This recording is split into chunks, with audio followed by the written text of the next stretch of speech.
O que acontece depois da morte? O que a Bíblia realmente diz? Existe uma pergunta que toda criança já fez e que todo adulto tenta não pensar. O que acontece quando a gente morre? E dentro dos ambientes religiosos, a resposta costuma vir rápida, embalada, tranquilizadora. Você vai para o céu, fica com Deus, tudo fica bem. Mas quando você abre a Bíblia de verdade, quando você lê o texto com atenção, sem o filtro do que foi ensinado, descobre que o assunto é muito mais rico, muito mais complexo e muito mais surpreendente do que o resumo que a maioria das igrejas oferece. Hoje a gente vai abrir essa caixa, sem romantismo e sem terror. Vamos começar com o que a maioria das pessoas acredita e verificar se é isso que a Bíblia diz. A visão popular é simples. Quando você morre, sua alma sai do corpo e vai para o céu ou para o inferno. Ponto. Mas essa visão tem um problema. Ela é muito mais platônica do que bíblica. Platão, filósofo grego, ensinava que o corpo é uma prisão e que a alma imortal é o que realmente importa. Morte seria libertação, a alma finalmente livre da matéria. Essa ideia entrou no pensamento cristão muito cedo e ficou. Mas ela não é exatamente o que a Bíblia ensina. A Bíblia tem uma visão muito mais encarnada do ser humano. Você não é uma alma que tem um corpo. Você é uma unidade, corpo e espírito juntos.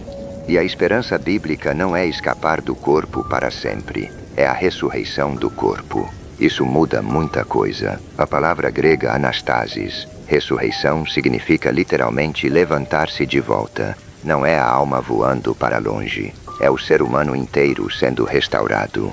Paulo é absolutamente claro sobre isso em 1 Coríntios 15. Ele passa um capítulo inteiro falando sobre a ressurreição como o coração do Evangelho. E diz, se Cristo não ressuscitou, a nossa fé é vã. Não diz, se a alma não sobrevive. Diz, se Cristo não ressuscitou corporalmente, fisicamente, de verdade. A esperança cristã não é céu etéreo, é nova criação. Terra nova e céu novo, corpo ressurreto, existência plena restaurada. Mas então o que acontece entre a morte e a ressurreição? Aqui as tradições cristãs divergem e a Bíblia é deliberadamente menos específica do que gostaríamos. Algumas passagens sugerem um estado intermediário, um sono da alma, uma espera. Outras passagens parecem indicar presença imediata com Deus. Paulo escreve, tenho desejo de partir e estar com Cristo, e isso é muito melhor. Isso soa como algo imediato, não como espera. Jesus diz ao ladrão na cruz, hoje estarás comigo no paraíso. O que é esse paraíso? Por quanto tempo?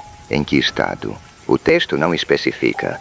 E qualquer pessoa que te disser que sabe exatamente o que acontece no intervalo entre morte e ressurreição, está falando além do que a Bíblia diz. E o inferno? O que a Bíblia realmente diz sobre isso? Essa é a parte que a maioria das igrejas ou exagera ou evita completamente.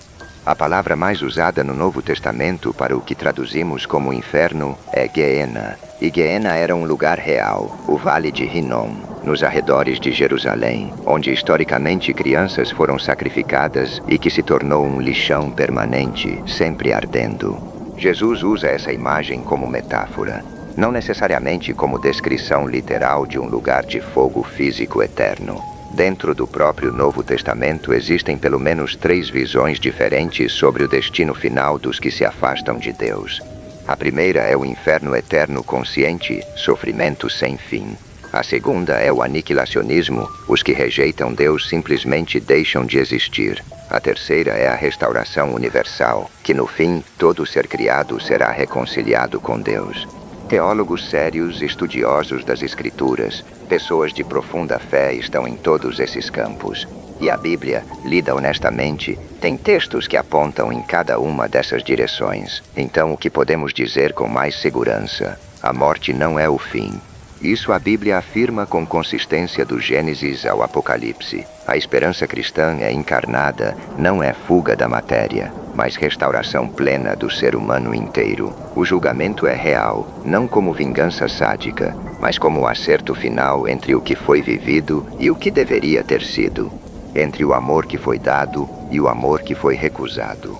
E Deus é justo e misericordioso ao mesmo tempo, o que significa que qualquer conclusão que sacrifica completamente um desses atributos em favor do outro provavelmente está errada. Existe algo que C.S.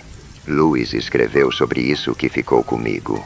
Ele disse que existem dois tipos de pessoas no fim. As que disseram a Deus, seja feita a tua vontade, e as que Deus disse, seja feita a tua vontade. O inferno, na visão de Lewis, não é um lugar para onde Deus manda pessoas contra a vontade delas. É o destino escolhido por quem passou a vida inteira dizendo não para o amor, para a abertura, para a entrega. Não punição imposta de fora, consequência amadurecida de dentro. E o céu, o que esperar? O Apocalipse, que é um livro de linguagem simbólica, não um documentário literal, descreve a nova criação como um lugar onde Deus habita com os seres humanos, não as almas voando entre nuvens, Deus descendo, o sagrado e o humano finalmente habitando o mesmo espaço sem separação, sem lágrimas, sem morte, sem luto, sem dor, não porque tudo foi apagado, mas porque tudo foi redimido. O que eu quero que você leve desse vídeo é simples. A morte é real. Merece ser pensada, não evitada, não romantizada, não terrorizada. E a esperança que a Bíblia oferece não é escapismo. É a afirmação radical de que o que você é, o que você amou, o que você viveu, importa para além do que você consegue ver agora. Me conta nos comentários o que você acredita que acontece depois da morte. Curiosidade genuína. E no próximo vídeo vamos falar sobre algo que toca mais fundo do que qualquer doutrina. Deus realmente me ama ou só me tolera? Até lá.